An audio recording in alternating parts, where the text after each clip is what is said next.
ఆధ్యాత్మికతకు అలవాటు పడిపోతే బాగా చదువుకుంటున్న వాడి చదువు పాడైపోతుందేమో, వీడికి చదువు బాగా వస్తుందా అడగాలనుకున్నారు. అనుకుని స్నేహితుడి దగ్గరికి తీసుకెళ్ళి పిల్లవాడి జాతకం చూపించి వీడి బాగా చదువుకుంటాడా చెప్పమన్నారు. ఆయన పిల్లవాడి జాతకం అంతా చూసి, పిల్లవాడు కాళ్ళు కడుక్కొచ్చాడు రా అన్నారు. వచ్చాడు అన్నారు. ఒక్కసారి ఆ కాళ్ళు పైకెత్తు అని కాళ్ళ కింద చూశారు. చూసి ఒక చెంబుతో మళ్ళీ నీళ్లు తెప్పించి ఆ పిల్లవాడి కాళ్ళు కడుగుతున్నారు. తండ్రి గారు సుబ్రహ్మణ్య శాస్త్రి గారు పరిగెత్తుకొచ్చి, అయ్యో అయ్యో అయ్యో పిల్లవాడి కాళ్ళు కడుగుతున్నావు, ఆయుక్షీణం కదరా అన్నారు. ఒరేయ్, ఆ పాదాలు చూసావురా, ఆ జాతకం చూసావురా, యావత్ ప్రపంచం మోకరిల్లుతుందిరా ఈయన ముందు. రాబో కాలంలో ఆయన దర్శనమైతే చాలంటుందిరా, ఆయన పాదాలు కనపడితే చాలంటుందిరా, ఆయన మాట వినబడితే చాలంటుందిరా. మహాత్ముడు పుట్టాడు రా నీ కడుపున.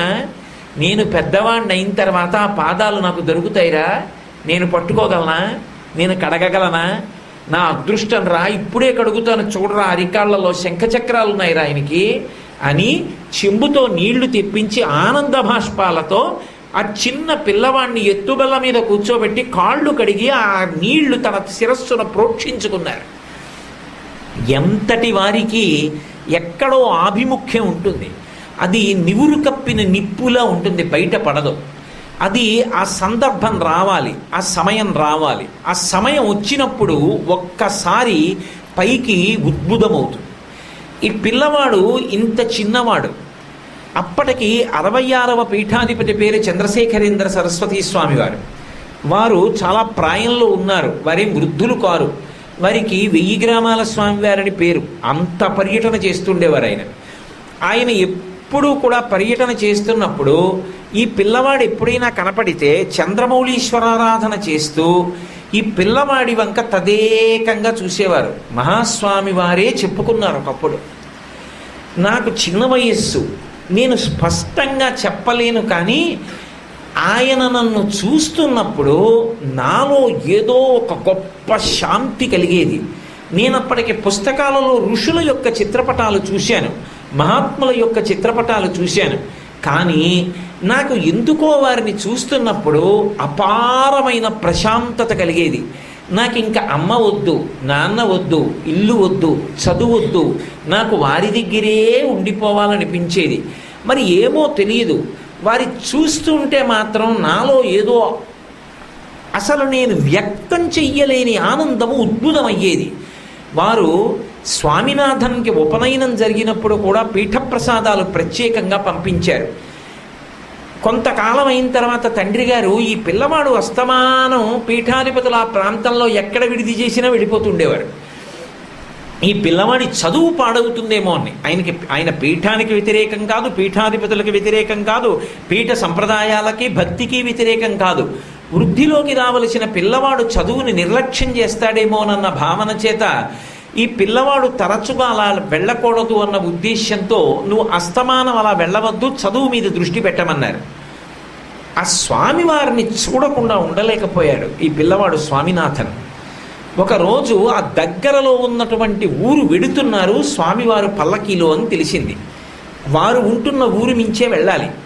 గబగబా తెల్లవారుజామున లేచి ఇంట్లో ఎవరికీ చెప్పకుండా పిల్లిలా జారుకుని స్నేహితుడిని లేపారు. లేపి గబగబా వచ్చారు. వచ్చి నిలబడ్డారు.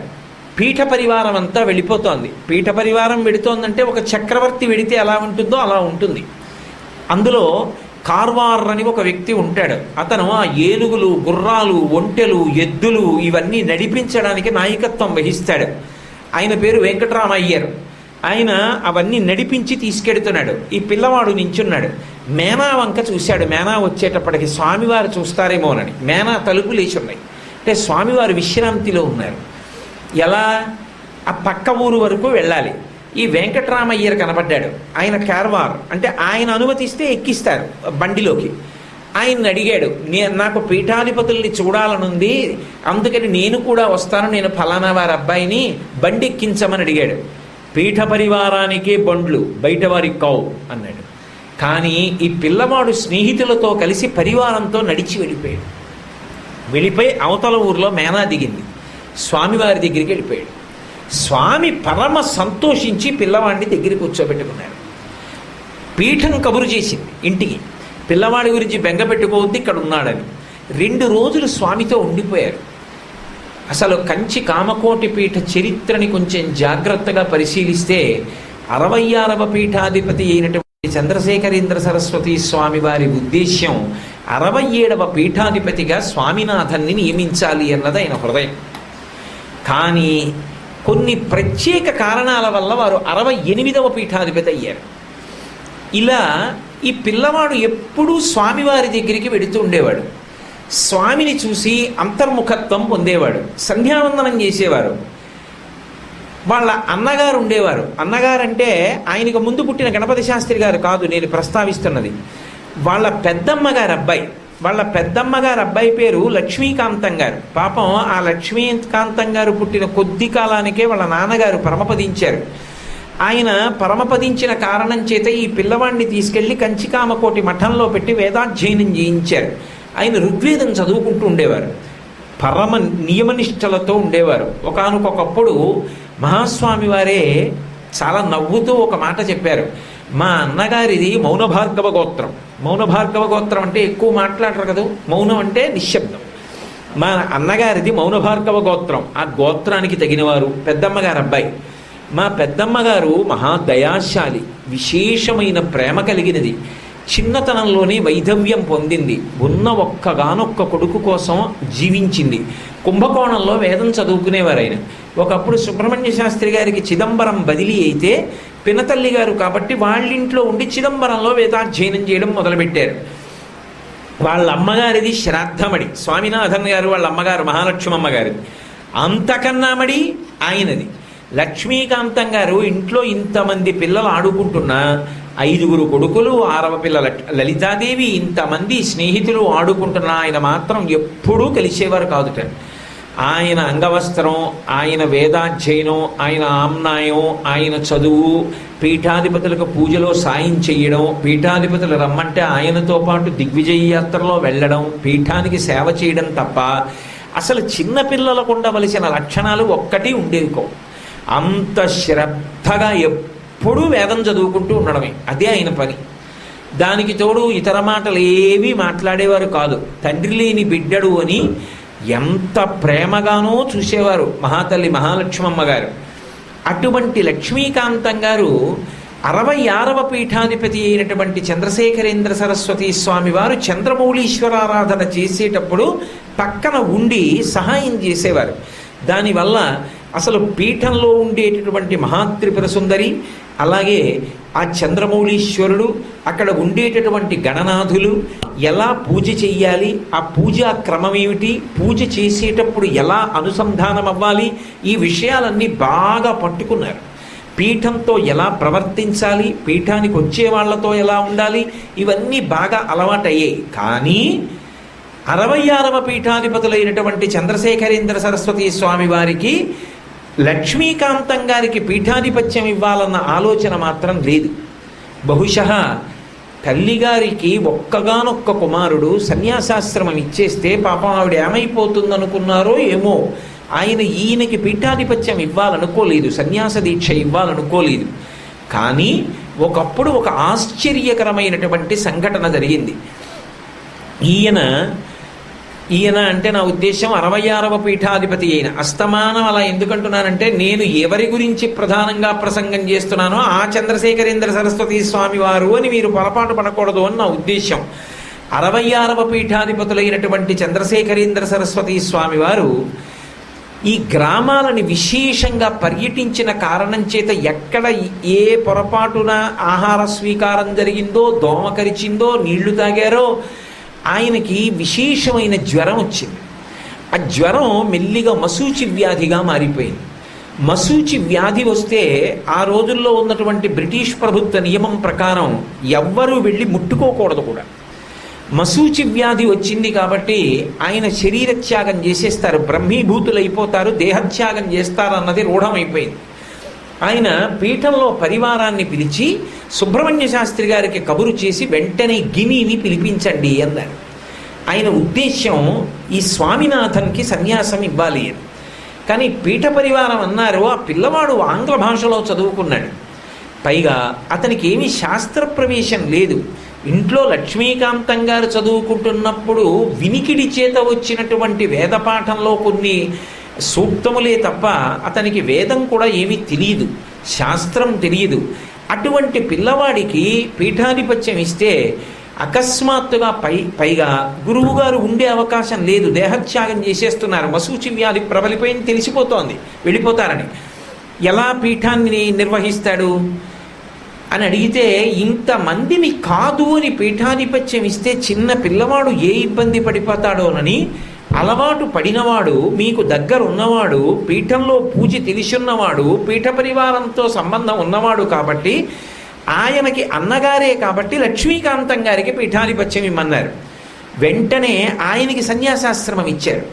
ఇచ్చి సన్యాసనామంగా యోగపట్ట మహాదేవేంద్ర సరస్వతి అని పేరిచ్చారు. మహాదేవేంద్ర సరస్వతి 66వ పీఠాధిపతికి ముందున్న పీఠాధిపతుల్లో ఒక పేరు. ఆ పేరు ఈయనకి ఇచ్చారు. 67వ పీఠాధిపతికి లక్ష్మీకాంతం గారు పీఠాధిపతులు అయ్యారు. ఆయనతో పరివారం చెప్పారు, మీకు పీఠాధిపత్యం ఇచ్చారు, మీరు పీఠ పూజ చెయ్యండి, చంద్రమౌళీశ్వరారాధన చెయ్యండి, త్రిపుర సుందరి పూజ చెయ్యండి, గురువుగారి దగ్గరికి వెళ్ళకండి, గురువుగారు ఉన్న గదిలోకి వెళ్ళొద్దు, గురువుగారిని ముట్టుకోవద్దు.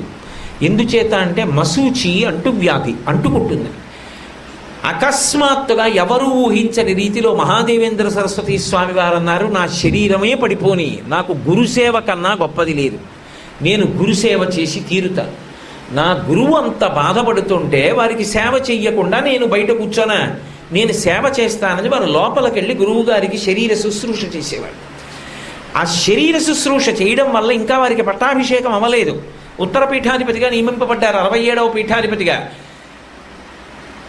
ఈ పైన ఉన్నటువంటి పీఠాధిపతి చంద్రశేఖరేంద్ర సరస్వతి స్వామి వారు బ్రహ్మీభూతులయ్యారు. వారి శరీరానికి జరగవలసినటువంటి ఉత్తర క్రియలు చేస్తున్నారు. వారికి వచ్చేసింది మశూచి వ్యాధి.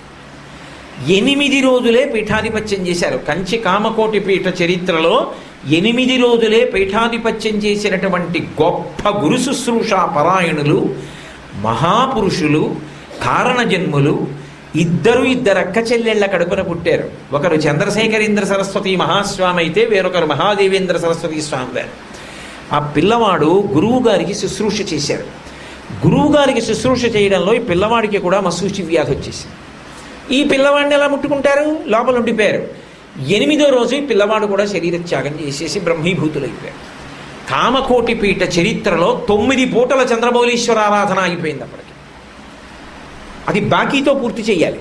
ఒక పూట ఆగిపోయింది అనుకోండి, మళ్ళీ తర్వాత ఇన్ని పూటలది చెయ్యాలి ఆరాధన. అప్పటికి 9 పూటలు ఆగిపోయింది. ఉత్తరక్రియలు చెయ్యాలి, కొత్త వారికి సన్యాసం ఇవ్వాలి, పీఠాధిపత్యం ఇవ్వాలి. ఎవరు యోగ్యుడు నిర్ణయించడానికి గురువుగారు లేరు, శాస్త్రం చెప్పడానికి గురువుగారు లేరు, అసలు కంచికామకోటి పీఠ వైభవం చెప్పగలిగిన గురువుగారు లేరు, ఇది పీఠ నియమమని చెప్పేవాడు లేడు. ఒరే, పీఠానికి ఇంత ఆస్తి ఉంది, ఇంత పరివారం ఉన్నారు, నువ్వు ఇలా ప్రవర్తించాలి, తాను నడిచి శిష్యుణ్ణి వెంట తిప్పుకుని చూపించేవారు లేరు. అసలు పీఠ పరంపర ఆగిపోయింది. కామకోటి పీఠ చరిత్రలోనే ఒక గొప్ప ఎవరు ఊహించనటువంటి ఆపద ఏర్పడింది. అందరూ తెల్లబోయి నిలబడ్డారు. ఏం చెయ్యాలి?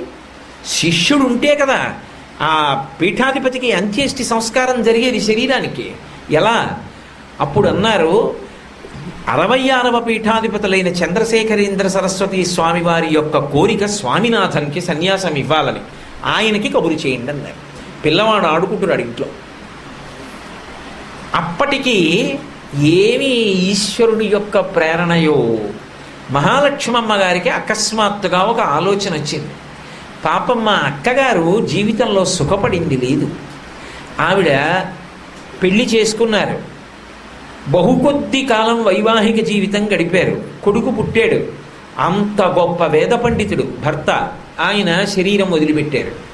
ఈ పిల్లవాణ్ణే నమ్ముకుని వేదం చదివిస్తూ కళ్ళల్లో పెట్టుకుని పెంచి పెద్దవాణ్ణి చేశారు. ఆవిడ ఊహించని రీతిలో ఆ పిల్లవాడికి సన్యాసం ఇచ్చారు. మహాదేవేంద్ర సరస్వతి అన్న పేరుతో పీఠాధిపత్యం వహించారు. అందులో కామకోటిలో ఒక నియమం ఉంది.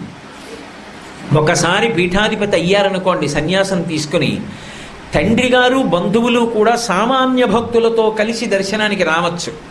పీఠాధిపతికి నమస్కారం చేసి వెళ్ళిపోతారు, వాళ్ళకి ఏ ప్రత్యేకతలు ఉండవు. కానీ తల్లిగారు వచ్చారనుకోండి, నియమం ఉంది, పీఠాధిపతి కూడా లేచి నిలబడి నమస్కారం చేయాలి. కానీ నిజానికి పీఠాధిపతి ఒక్క కామాక్షి పరదేవతకే అంతర్ముఖంగా నమస్కారం చేస్తూ ఉంటారు. అందుకే తరచుగా అమ్మని కూడా చూడరు. మళ్ళీ పూర్వాశ్రమ జ్ఞాపకాలు అవి అన్నీ వస్తాయని. అందుకని అమ్మ ఇంకా చూడ్డానికి ఉండదు కొడుకుని. ఉన్నది ఒక్క కొడుకు. భర్త గారా ఎప్పుడో శరీరత్యాగం చేశారు. ఆ పిల్లవాడిక అకస్మాత్తుగా సన్యాసం ఇచ్చి పీఠాధిపత్యానికి వెళ్ళిపోయారు. ఇప్పుడు ఆ కొడుకుని ఇంకా చూసుకోవడానికి అవకాశం లేదు.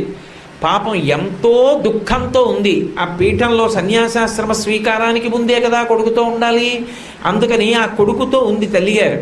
అయ్యో మా అక్కగారు పాపం ఇంత దుఃఖంలో ఉంది, మా అక్కని ఒక్కసారి పరామర్శ చేసి ఓదార్పు మాటలు పలికి వస్తాను, నేను వెడతానండి అని మహాలక్ష్మమ్మ గారు తన భర్త గారైన సుబ్రహ్మణ్య శాస్త్రి గారిని అనుమతి అడిగారు. ఆయన అన్నారు, నేను వద్దును, నాకు కొడుకు వరసేగా, పీఠాధిపతి అయ్యాడు, కానీ నాకు ఉద్యోగపరంగా చాలా ముఖ్యమైన పని ఉంది, అందుకని నేను రావడం కుదరదు. మీరు రైలులో కంచి వెళ్ళండి, కంచి నుంచి పీఠం వారి బండ్లు వస్తాయి, ఆ బళ్ళల్లో కంచి వెళ్ళండి. కలవైలో జరుగుతోంది ఇదంతా. కంచికి కొంత దూరంలోనే ఉంటుంది కలవై. కలవై అంటే జీవబ్రహ్మయ్య యొక్క కలయిక అని ఒక అర్థం. కాబట్టి ఆ కలవై వెళ్ళండి, మీ అక్కగారిని ఓదార్చి రండి. ఎలాగో వెడుతున్నావుగా, పిల్లల్ని కూడా తీసుకెళ్ళన్నారు. స్వామినాథన్ కూడా బయలుదేరాడు. వాళ్ళందరూ బయలుదేరి కాంచీపురం వచ్చారు. ఆవిడికి తెలియదు మహాలక్ష్మమ్మ గారికి. మునిస్వామి మొదలియారని ఆ రోజుల్లో కామకోటి పీఠంలో పెద్ద మేస్త్రి. ఆయన గుర్రబండి తోలుకొచ్చాడు. తోలుకొచ్చి సుబ్రహ్మణ్యేశ్వర స్వామి వారి యొక్క క్షేత్రం ఉంది కదూ, అటు ఏకాంబరేశ్వరుడికి ఇటు కామాక్షికి మధ్యలో ఉంటాడు సుబ్రహ్మణ్యుడు, కుమారకోష్టం అని. అందుచేత మూడు కలిపితే కాంచీపురంలో అదో విచిత్రమైనటువంటి రీతిలో ఆ కుమారస్వామితో కలిసి ఉన్నటువంటి సుబ్రహ్మణ్యుడు, అదే కుమారస్వామితో కలిసి ఉన్నటువంటి పార్వతీ పరమేశ్వరుడు. అటువంటి దర్శనం చేస్తే చాలు అంటారు పెద్దలు. అదిగో అటువంటి స్థితిలో ఆ కుమారకోష్టంలో స్వామినాథన్ అక్కడ ఉన్నటువంటి పుష్కరిణిలో స్నానం చేసి సంధ్యావందనం చేసుకుంటున్నాడు. మహాలక్ష్మమ్మ గారు అనుకున్నారు, బండి వచ్చింది, ఓహో మా అక్కగారి తాలూకా వాళ్ళు మా చెల్లెలు వచ్చిందంటే బండి పంపించి ఉంటారని ఎక్కబోతున్నారు. ఆ వచ్చినటువంటి మునిరత్నం మొదలియారు అనబడేటటువంటి పెద్ద మేస్త్రి అన్నాడు, అమ్మా మీ అందరికీ కాదు, మీకు వేరే బండి ఉందమ్మా, ఈ పిల్లాన్ని చాలా తొందరగా తీసుకెళ్ళాలి, అందుకని ఒక్క స్వామినాథన్నే బండి ఎక్కించండి, తొందరగా వెళ్ళిపోవాలమ్మా కలవయ్య అన్నారు. ఆవిడనుకున్నారు, ఇదేమిటి మధ్యలో వీడిందుకు, ముక్కు పచ్చలారనివాడు, 13 ఏళ్ల పిల్లాడు, 3 పూట్ల అన్నం తినేవాడు, ఓహో వీళ్ళ అన్నగారు సన్యాసాశ్రమం స్వీకరించి పీఠాధిపతి అయ్యారుగా, చిన్నవారుగా చిదంబరంలో చదువుకున్నప్పుడు ఇద్దరికి సఖ్యంగా, ఏదో తమ్ముడు పక్కన ఉంటాడు, పీఠం పట్ల పీఠాధిపతి పట్ల గౌరవం ఉన్నవాడని పిలిపించారేమో అనుకున్నారు. అప్పటికే కామకోటి పీఠం వారు తంతి ద్వారా సుబ్రహ్మణ్య శాస్త్రి గారి యొక్క అనుమతి తీసేసుకున్నారు పిల్లాడికి సన్యాసం ఇవ్వడానికి. కాబట్టి పిల్లవాడిని గుర్రబండి ఎక్కించి తీసుకెడుతూ పిల్లవాడు ఏదో ఆడుకుంటున్నాడు బండిలో, ఏం తెలుసు వాడికి, సంతోషంగా ఆడుకుంటున్నాడు. ఈ మునిస్వామి మొదలియారు అన్న పెద్ద మేస్త్రి గుర్రబండి తోలుతూ వెనక్కి తిరిగి అన్నాడు, స్వామి ఇక మీరు వెనక్కి వెళ్ళరు, ఇదే చివరిసారి మీరు మీ ఊరి నుంచి రావడం, మీరు కంచికామకోటి పీఠాధిపతులు కాబోతున్నారు. మీ అన్నగారు లక్ష్మీకాంతం గారు మహాదేవేంద్ర సరస్వతి అన్న పేరుతో సన్యాసాశ్రమాన్ని పుచ్చుకొని ఉత్తర పీఠాధిపతి అయి 67వ జగద్గురువులై శరీరత్యాగం చేశారు, బ్రహ్మీభూతులయ్యారు. ఇప్పుడు మీరు సన్యాసం తీసుకొని 2 గురువులకి ఉత్తరక్రియలు పూర్తి చేసి ఇప్పటికి 9 పూట్ల చంద్రమౌళీశ్వరారాధన బాకీ ఉంది, అవన్నీ పూర్తి చెయ్యాలి. పీఠంలో ఏర్పాట్లు అవుతున్నాయి మీ సన్యాస దీక్షకి, త్వరగా మీరు రండి అని చెప్పారు. అప్పుడు పరుగున వెళ్ళాలి. గుర్రబండిలో కూర్చున్న పిల్లవాడు ఒక్క అరగంట ఆలస్యం అయితే అన్నానికి తాళలేడు. 13 ఏళ్ల పిల్లాడు, అమ్మ కొంగుచాటు బిడ్డాడు. తెల్లవారి లేస్తే అన్నదమ్ములతో ఆడుకుంటూ అక్క చెల్లెలతో ఆడుకుంటూ పాఠశాలకెళ్ళి చదువుకునేటటువంటి పిల్లవాడు. ఆయనకి పీఠాధిపత్యం అంటే ఏమిటో తెలుసు.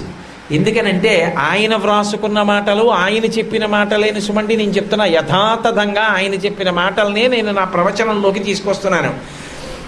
శంకర భగవత్పాదుల యొక్క మూర్తిని దైవంతో సమానంగా మా పూజా మందిరంలో పెట్టి ఆరాధించడం నాకు తెలుసు. అలాగే కంచికామకోటి పీఠాధిపతుల యొక్క చిత్తరువుల్ని కూడా మా పూజా మందిరాల్లో పెట్టి పూజించడం నాకు తెలుసు. అది ఎంత కర్తవ్యతానిష్టతో కూడుకున్నదో, ఎంత శక్తివంతులై ఉండాలో, ఎంత తపో నిష్ఠా గరిష్ఠులై ఉండాలో కూడా నాకు తెలుసు.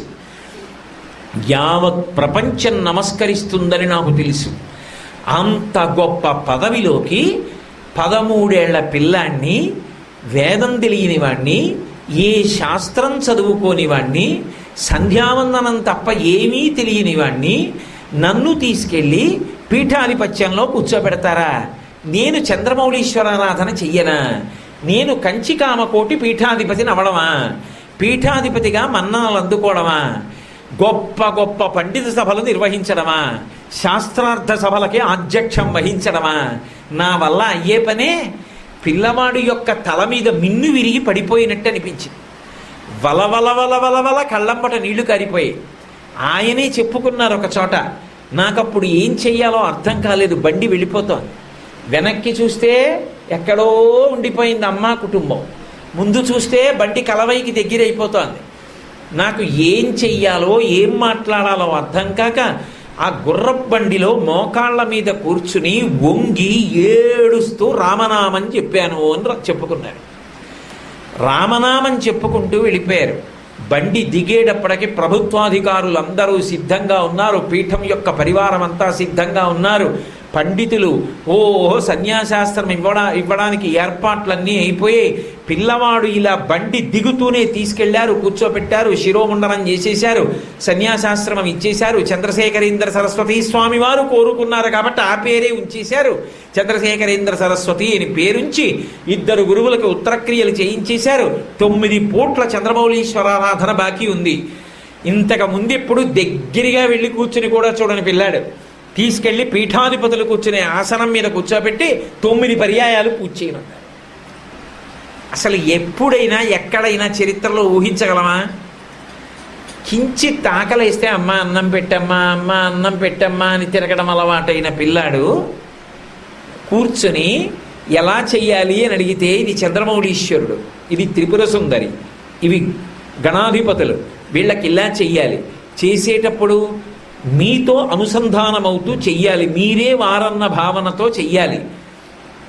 కానీ ఆనాడు నేను మనసులో ఒక్కటే అనుకున్నాను, నేను అంటే స్వామివారి మాట మీతో నేను మనవి చేస్తున్నది, నన్ను ఈ పీఠాధిపతిగా తీసుకొచ్చి కూర్చోపెట్టినటువంటి సంకల్పం గురువులైనటువంటి చంద్రశేఖరేంద్ర సరస్వతీ స్వాముల వారిది, మహాదేవేంద్ర సరస్వతీ స్వాముల వారిది. ఎందుకంటే సన్యాసాశ్రమం స్వీకరించినటువంటి వారు 4 గురువుల యొక్క చరిత్ర తెలిసి నిరంతరం వారితో అనుసంధానం అవ్వాలి.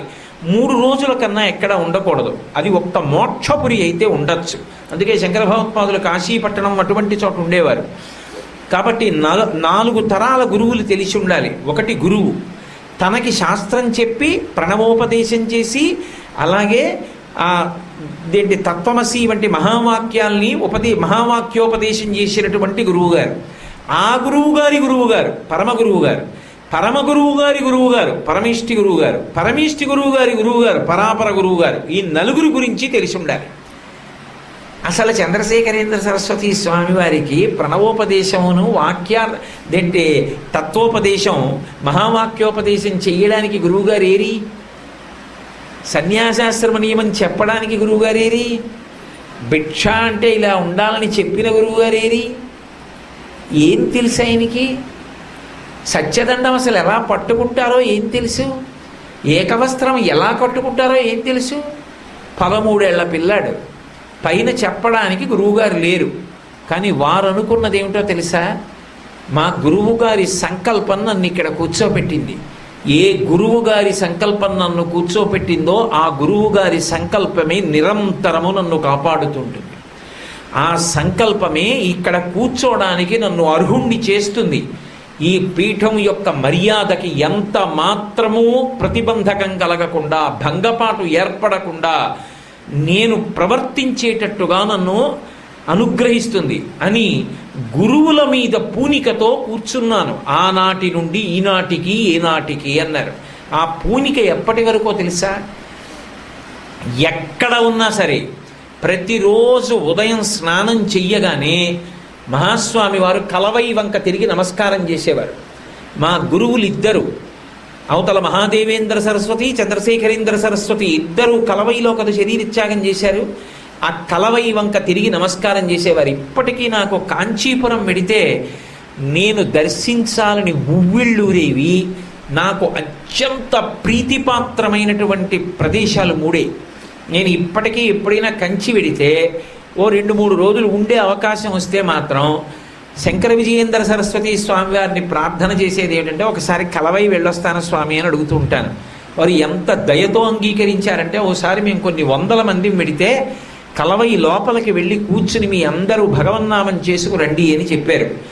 ఆ కలవై వెడితే నాకు నిజంగా ఇప్పటికీ అక్కడ ఉన్నటువంటి గురువుల యొక్క అధిష్టానాలు చూస్తుంటే, చంద్రశేఖరేంద్ర సరస్వతి స్వామివారు, ఆ పిల్లాడు, ఆ దిగడం, ఆయన భావన, అక్కడ సన్యాసాశ్రమ స్వీకారం, ఆ చెట్టు, ఆ పాక, అన్నదానం, ఆ వేదాధ్యయనం, వేద విద్యార్థులు, నాకు ఏమిటో అదో రకమైనటువంటి నోట మాట రానటువంటి అవ్యక్తమైనటువంటి ఆనందం, ఎన్నో భావాలు ముప్పిరిగొని నేనేమిటో ఆ రోజుల్లో ఆ సన్యాస స్వీకారం అంతా చూసినంత అనుభూతితో ఏమిటో నిశ్శబ్దంగా అక్కడ కూర్చోవడం, తిరగడం, కాసేపు ఉండడం నాకు ఎంత ఆనందాన్ని ఇస్తాయో.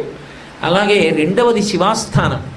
మహానుభావుడు మహాస్వామి ఎంత గొప్ప తపస్సు చేశారో అక్కడ. అదే మామూలు తపస్సు కాదు. ఆ శివాస్థానంలో కిటికీలో పాల గ్లాసు పెడితే ఖాళీ అయితే తాగినట్టు, ఉండిపోతే తాగనట్టు. ఎంత తపస్సు చేశారో. ఆ తపస్సు చేసినటువంటి ఆ గది. మూడవది కాంచీపురంలో స్వామివారి బృందావనం. ఈ 3 నాకు ఎంత ప్రీతిపాత్రమైన ప్రదేశాలు. ఎప్పుడైనా నీకు గొప్ప అవకాశం ఇస్తాం, ఎక్కడికెడతావు అని అడిగితే నేను తడువుకోకుండా వెంటనే చెప్పే మొదటి ప్రదేశం ఏది అంటే, కాంచీపురంలో మహాస్వామి వారి బృందావనం దగ్గర కాసేపు కూర్చోవాలి, 2 శివాస్థానంలో కూర్చోవాలి, 3 కలవైలో కాసేపు కూర్చోవాలి. ఈ భూమండలం మొత్తం మీద ఏ ప్రదేశమైనా 4వదే తప్ప 3టిలోకి మాత్రం నాకు రాదు. అది ఎందుచేత అంటే, ఎవరి మీద నాకు గౌరవం తక్కువై మాత్రం కాదు, ఏమో ఎందుకో నాకు ఆ మహాస్వామి వారి యందు ఉన్నటువంటి భక్తి మాత్రం అటువంటిది. కాబట్టి ఆ పిల్లవాడు ఏమీ తెలియనటువంటి వయస్సులో సన్యాసాశ్రమ స్వీకారం చేసి 9 పూట్ల చంద్రమౌళీశ్వర ఆరాధన, త్రిపుర సుందరి ఆరాధన చేసి ఆ 2 గురువులకి కూడా ఉత్తరక్రియలు నిర్వహించి పీఠాధిపతిగా, పీఠాధిపతి యొక్క స్థానంలో కూర్చోవడం, ఉంచుకోవడం అంటే అసలు అది ఎంత కష్టంగా ఉంటుందో మీరు ఆలోచన చెయ్యండి. వారే ఒకప్పుడు చెప్పుకున్నారు, నేను కొత్తగా పీఠాధిపతినైన రోజులలో నా ఎదురుగుండానే ఆ పిల్లాడికి ఏం తెలుసు అని వెండి చెంబులు అవి ఉత్తరీయాల్లో పెట్టి పట్టుకుపోతుండేవారు. ఆయన పీఠాధిపతి ఏమిటి, ఆయనకి ఏం తెలుసు అని చెప్పి పట్టుకుపోతుండేవారు. ఒకానొకప్పుడైతే పీఠానికి అంతటికీ కూడా ఆ మేనేజర్గా, నిర్వాహకులుగా ఉన్న వ్యక్తి ఒక వృద్ధ బ్రాహ్మణుణ్ణి తీసుకొచ్చి, అయ్యా ఈయన 66వ పీఠాధిపతి చంద్రశేఖరేంద్ర సరస్వతి స్వామి వారికి అంతేవాసిత్వంలో సేవ చేశారు, ఈయనే మీకు కూడా సేవ చేస్తారు, కాబట్టి మీకు ఎక్కడైనా ఏమైనా చెప్పవలసి ఉంటే ఈయన చెప్తూ ఉంటారని చెప్పి పరిచయం చేసి వెళ్ళారు. వెళ్ళగానే ఆయన సాష్టాంగ నమస్కారం చేసి లేచి నిలబడి, అయ్యా ఈ జన్మకి మీ యొక్క పరమగురువులైన చంద్రశేఖరేంద్ర సరస్వతి మహాస్వామి వారి సేవ చేసుకున్నాను, ఈ శరీరంతో ఇంకొకరి సేవ చెయ్యడానికి నా మనసు ఇచ్చగించదు, ఏమనుకోకండి, క్షమించండి, నేను మీ సేవ చెయ్యనని వెళ్ళిపోయారు. ఈ విషయం మహాస్వామి వారి చెప్పి ఓ మాట అన్నారు. నిజంగా వారెంత ధన్యాత్ములు, మా పరమగురువుల పట్ల వారికి ఎంత భక్తో, వారిని సేవించిన తరువాత నేను వేరొకరిని సేవించలేనని చెప్పుకున్నారన్నారు తప్ప తప్పు పట్టలేదు. ఆ తరువాత శాస్త్రాధ్యయనం చేసి 13 ఏళ్ల పిల్లవాడు ఎంత తపస్సు చేసి ఉంటారో మీరు ఊహించండి. తర్వాత త్రికాల వీధి అయ్యారు. వారికి తెలియని విషయం ఏం లేదు ఇంకా లోకంలో. సమస్త శాస్త్ర పారంగతులు. ఎవరు వస్తున్నా సరే వారి మనసులో భావన చెప్పగలిగేవారు. అంతవరకు ఎందుకండి, నేను ఎక్కడో ఉదాహరణ చెప్పడం కాదు, వారి తపస్సు యొక్క శక్తి చెప్పవలసి వస్తే మీకు నేను ఒక ఉదాహరణ చెప్తాను. వారు ఉత్తర భారతంలో పర్యటిస్తున్న రోజులలో రాత్రి 11 గంటల వేళ వారు లోపలికి వెళ్ళి పడుకున్నారు. పడుకుంటే బయట అరుగు మీద పడుకున్నారు. చంద్రమౌళీశ్వర శాస్త్రి గారు ఇక్కడే ఉన్నారు నా పక్కనే. చంద్రమౌళీశ్వర శాస్త్రి గారు కళ్ళమ్మట నీళ్లు పెట్టుకుని స్వామివారు విశ్రాంతి తీసుకున్న గది వైపు తిరిగి బాధపడ్డారు. ఈయన ఎక్కడికన్నా వెడితే ఆ ఊళ్ళో ఉన్న వాళ్ళందరూ లేచి నిలబడి నమస్కారాలు చేసి ఆయనకి సేవ చెయ్యాలనుకుంటారే, నేను ఆయనతోనే తిరుగుతున్నానే, నేను ఆయనకి ఏమి సేవ చేయగలుగుతున్నాను, నేను ఏమంత పెద్ద సేవ చేస్తున్నాను అని బాధపడి కళ్ళమ్మట నీళ్లు పెట్టుకుని పడుకున్నారు అరుగు మీద. కాసేపు అయిన తర్వాత కొంతసేపటికి తిరిగి వచ్చింది. ఎవరో పక్కన తగిలేరు, ఎవరో తగులుతున్నారని ఇలా చూశారు. మహాస్వామి వారు పడుకుని ఉన్నారు పక్కన. మహాస్వామి వారు పక్కన పడుకొని ఉన్నారు అంటే ఆయనకి నిద్ర పడుతుందా? ఉలిక్కి పడి లేచారు. లేచి నమస్కారం పెట్టి, స్వామి ఏమిటి మీరు వచ్చి ఇలా పడుకున్నారన్నారు. అంటే విసిరికర్ర పెట్టి విసురు కాసేపు అన్నారు. ఆయన ఇంతకన్నా భాగ్యమా అని లేచి విసురుతున్నారు స్వామివారికి. శాస్త్రి బెంగ పెట్టుకోపోయ్, అందరూ చేసిన సేవ కన్నా నువ్వు నాకు ఎక్కువ సేవ చేస్తున్నావు సరేనా అని విసిరించుకొని పడుకున్నారేం శాస్త్రి గారు. వారు మనసులో అనుకుని నేను సేవ చెయ్యలేకపోతున్నానని బాధపడుతున్నారని ఒక రాత్రి ఆయన పడుకున్న తర్వాత వచ్చి ఆయన పక్కన పడుకున్నారు. నేను ఇవాళ ప్రత్యేకంగా నా ప్రవచనంలో ఎక్కువగా శాస్త్రి గారిని ఎందుకు చూపిస్తున్నానంటే, నేను మహాస్వామి వారి జీవితంలో ఎన్నో దృష్టాంతాలు చెప్పగలిగిన అదృష్టం ఆయన అనుగ్రహం చేత పొందినవాడిని. కానీ అవి చెప్పడం ఒకెత్తు, అవి స్వయంగా అనుభవించినటువంటి మహానుభావుడు. ఆయన పక్కనుండగా ఆయన్ని చూపిస్తూ చెప్పడంలో ఆయన గురువు గారు ఆయన్ని చూస్తూ చెప్పడంలో నేను కూడా ఎంత ఆనందాన్ని పొందుతాం, మీరెంత ఆనందాన్ని పొందుతుంటారు ఆయన్ని చూస్తూ వినడంలో. అందుకే నేను తరచుగా ఆయన వైపు తిరిగి మాట్లాడుతున్నాను. కాబట్టి అంతటి త్రికాల వీధి అయ్యారు. ఎంత నియమనిష్టలు పాటించారో అంత స్థాయికి వెళ్ళారు. వారే ఒక్కొక్క చోట పరిహాసాస్పదంగా కొన్ని మాటలు చెప్పారు. వారు పాఠశాలలో చదువుకుంటున్న రోజుల్లో జంతికలు అమ్మేటటువంటి ఒక బ్రాహ్మణ అమ్మి ఉండేది. ఆవిడ జంతికలు చాలా బాగా చేసేది. ఈ పిల్లలు పాఠశాలలో చదువుకునేటటువంటి ప్రాంగణాల్లో తట్ట పెట్టుకుని ఆ తట్టలో జంతికలు అవి పెట్టుకుని అమ్ముతూ ఉంటారు. ఎప్పుడైనా జేబులో డబ్బు ఉంటే ఆ డబ్బు పెట్టి జంతికలు కొనుక్కుని తింటూ మిగిలినటువంటి పిల్లలందరి దగ్గరికి వెళ్ళి స్వామినాథన్, పూర్వాశ్రమనామం, స్వామినాథన్ పిల్లలందరికీ జంతిక చాలా రుచిగా ఉంటుంది, అలా చేసింది ఇలా చేసిందని వర్ణించి చెప్తుండేవారు. ఈ పిల్లలందరూ కూడా ఇంటి నుంచి డబ్బు తెచ్చుకొని జంతికలు బాగా కొనుక్కుంటూ ఉండేవారు. ఆవిడ దగ్గర ఎక్కువ జంతికలు అమ్ముడవుతుండేవి. అమ్ముడవుతున్న కారణం చేత ఓ రోజు జేబులో డబ్బులు లేని స్వామినాథన్ జంతికలమ్మ దగ్గరికి వెళ్ళి కూర్చునో మాట చెప్పారు. అమ్మీ, నీ జంతికల వ్యాపారం చాలా బాగా జరుగుతోంది, రోజుకి 10 అమ్మేదానివి 100 అమ్ముతున్నావు, ఎందుకని? నేను డబ్బున్నప్పుడు జంతిక కొనుక్కుని తింటూ అందరికీ ప్రచారం చేయబట్టి అమ్ముతున్నావు, కాబట్టి నీ కనీస కర్తవ్యం ఏమిటి? రోజు నాకు ఓ జంతిక ఇవ్వాలి. నేను డబ్బులు ఇచ్చినా ఇవ్వకపోయినా ఓ జంతిక ఇవ్వాలి. అది నాకు కమిషన్ అనుకో ఇంకొకటి అనుకో, నాకు అభ్యంతరం లేదు. నేను జంతికలు ప్రచారం చేస్తాను, నువ్వు నాకు ఓ జంతిక ఇవ్వాలన్నారు. ఆవిడ ఎగాదిగా చూసండి, ఇంతోటి ప్రచారం నువ్వు చేయకపోతే నా జంతికలు అమ్ముడవ్వా? నువ్వు తినను అక్కర్లేదు, ప్రచారం అక్కర్లేదు, నేను నీకు జంతిక పెట్టనంది. పెట్టవా అన్నారు. పెట్టను అంది. నువ్వు పెట్టనన్నావు కదా, నీ ముఖం చూడని వెళ్ళిపోతున్నానన్నారు. అంటే ఆవిడంది, పోతానంటో పెద్ద ఏం బెట్టు సరి చేసి పోతే నీకేం పూర్ణకుంభం పెట్టి పిలుస్తాననుకుంటున్నావారా అమ్మని అంది. ఒకనాడు పూర్ణకుంభమే పెట్టి పిలుస్తావే ఏమో చూద్దాంలే అని వెళ్ళిపోయారు. వెళ్ళిపోయిన మహాస్వామి పట్టాభిషేకం పొందారు. 1907 మే 9వ తారీఖు స్వామివారికి కంచి కామకోటి పీఠాధిపతిగా 68వ పీఠాధిపతిగా పట్టాభిషేకం అయింది. పట్టాభిషేకం అయిన తర్వాత పీఠాధిపత్యం వహించి బయటికి వచ్చారు. ఒకప్పుడు చంద్రశేఖరేంద్ర సరస్వతి స్వామివారితో కలిసి ఊరెడదామని బండెక్కుదామని ఆ కార్వార్ వెంకటరామయ్యని అడిగారు కదా, ఆ వెంకటరామయ్య దానికి ఒక చిన్న గౌరవం ఉంటుంది చూడండి. ఇప్పటికి గౌరవవందనం స్వీకరించారంటారు. అలా పీఠాధిపతులకు ఒకసారి చూపిస్తారు.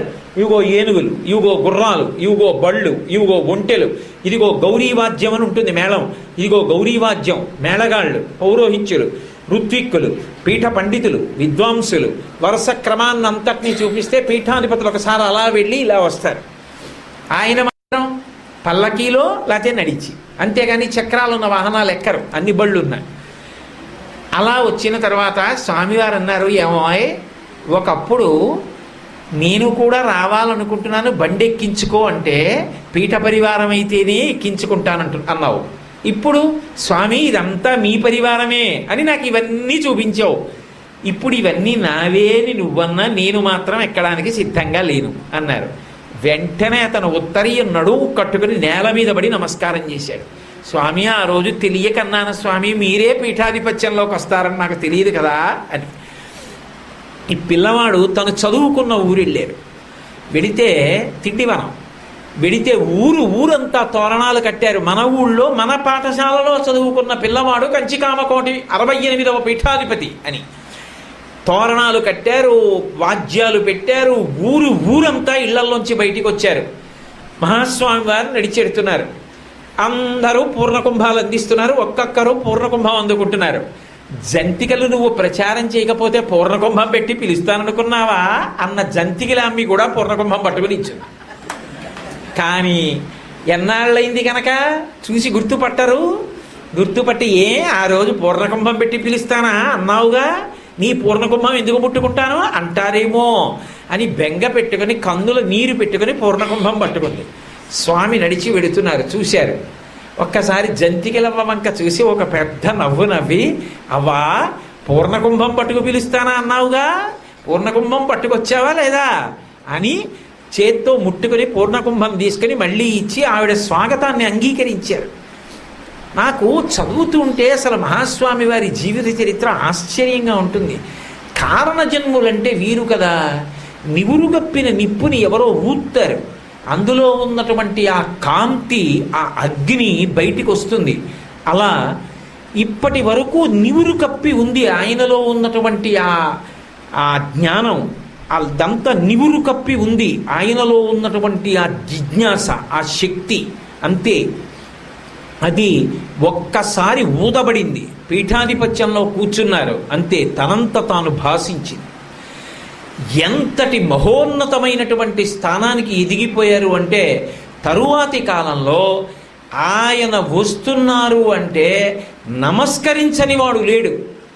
నాతో కాకినాడలో ఒక వృద్ధుడు ఒకప్పుడు ఒక మాట అన్నాడు, ఏమండి ఒక సన్యాసాశ్రమంలో ఉండి పీఠాధిపత్యంలో ఉన్న వ్యక్తి యొక్క దర్శనానికి వెళ్ళినప్పుడు పైన ఉన్నటువంటి చొక్కా బనీను విప్పేసి ఉత్తరీయాన్ని నడువుకి కట్టుకుని దర్శనానికి ఎడతారు. ఆయన చాలా వృద్ధులు, ఇప్పుడు లేరనుకోండి, శరీరత్యాగం చేశారు. ఆయన నాతో చెప్పిన మాట, కామకోటి పీఠాధిపత్యం వహించిన చంద్రశేఖరేంద్ర సరస్వతి స్వామి వారి శరీరత్యాగం చేసిన తరువాత కూడా వారి యొక్క భౌతికమైనటువంటి ఆ శరీరాన్ని చూడడానికి కూడా అందరూ అలాగే వచ్చారు సుమా, ఎవరూ చొక్కా బనీనితో రాలా. అంత ప్రజ్ఞ, అంత గౌరవం, అంత ప్రేమ సంపాదించుకున్నటువంటి వారు ఎవరైనా ఉంటే చంద్రశేఖరేంద్ర సరస్వతి మహాస్వామి వారి. అంత స్థాయిలో యావత్ భారతం ప్రేమని మూట కట్టుకున్నటువంటి వ్యక్తి వారొక్కరే. అది అంత తేలికగా అందుకోవడానికి యోగ్యమైనంత ఎత్తు కాదు, అంత ఎత్తి ఎదిగిపోయారు మహానుభావుడు. యావత్ భారతాన్ని కూడా పాదచారి అయి పర్యటించారు. ఎన్నడూ సన్యాసాశ్రమ ధర్మానికి వ్యతిరేకంగా చక్రాలతో వెళ్ళేటటువంటి వాహనం ఎక్కింది లేదు. వెడితే శిష్యులు మోసిన పల్లకీలు లేదా కాలినడకన. అలా కాలినడకన వెడుతూ ఒకప్పుడు రామేశ్వరం వెళ్ళవలసి వస్తే, అప్పుడు కూడా మీరున్నారా అండి పక్కన? రామేశ్వరం వెళ్ళవలసి వచ్చినప్పుడు కూడా ఆ రోజుల్లో బ్రిటిష్ ప్రభుత్వం పరిపాలించిన వారు వాహనంలో వెళ్ళరు, రైల్లో వెళ్ళరని ప్రత్యేకంగా రైళ్ల రాకపోకలు ఆప్ చేసేస్తే కింద సముద్రం ఘోషిస్తుంటే కెరటాలు ఎగిరిగిరి పడుతుంటే, ఇప్పటికీ నా దగ్గర క్యాసెట్ ఉంది, సత్యజండం చేత్తో పట్టుకుని ఒక్కొక్క దొంగ మించి ఒక్కొక్క దొంగ మీద కాలేస్తుంటే మధ్యలోంచి చూస్తే కింద సముద్రం పెద్ద పెద్ద కెరటాలతో పైకి లేస్తూ ఉంటుంది. విపరీతమైన గాలి, బట్ట ఎగిరిపోతుంటుంది పక్కకి. అటువంటప్పుడు కూడా నియమం తప్పకుండా వంతెన అలాగే సత్యదండాన్ని పట్టుకుని ఒక్కొక్క కమ్మీ మించి దాటుతూ రామేశ్వరం వెళ్ళి దర్శనం చేశారు తప్ప వాహనంలో మాత్రం మరెళ్ళలేదు.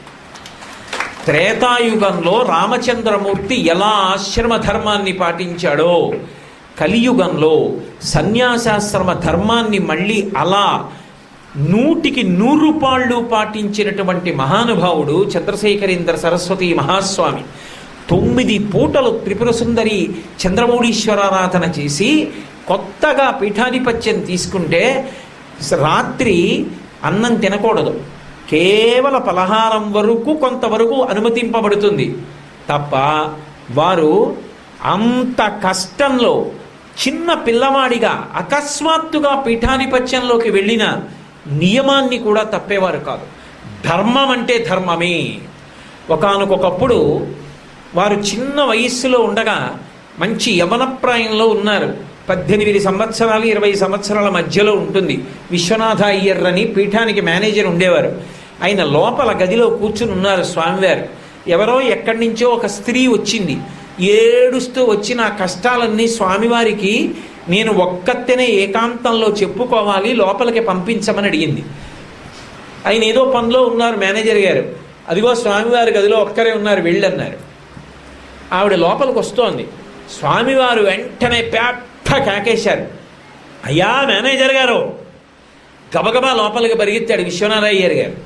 లోపలికి పరిగెత్తేటప్పటికి ఆ బట్ట నెత్తిమించి జారిపోయి గుండెల మించి పక్కకెళ్ళిపోయి ఇలా నించుని ఉన్నారు బోరలు విడిచి. దేవుడు ఇలా నించున్నారని తెల్లబోయారు. ఏమి స్వామి ఇలా పిలిచారు? పెద్ద కేక వేసి అన్నారు. నేను ఎలా కనపడుతున్నానన్నారు. ఏమి యవ్వనంలో మిసమిసలాడుతూ నిక్షేపంగా ఉన్నారన్నారు కదా. 18-20 ఏళ్ల మధ్య ఉన్నానా? నిండు యవ్వనంలో ఉన్నానా? నేను ఎంత ధార్మికంగా ప్రవర్తించిన వాడనైనా కావచ్చు, రేపు బయట నిలబడిన వారు యవ్వనంలో ఉన్న స్వామి ఒక్క ఆడదాన్ని గదిలో కూర్చోబెట్టుకుని గంటలు మాట్లాడాడని నింద చేస్తారు. ఈ పీఠానికి ఒక గౌరవం ఉంది, ఒక మర్యాద ఉంది. నన్ను చూస్తే నా సన్యాసాశ్రమ నామని చెప్పరు, శంకరాచార్యులు వారు వస్తున్నారంటారు. ఆయన గౌరవం ముడిపడి ఉంది. ఇక పైన 60వ సంవత్సరం నాకు దాటే పర్యంతం ఒక్క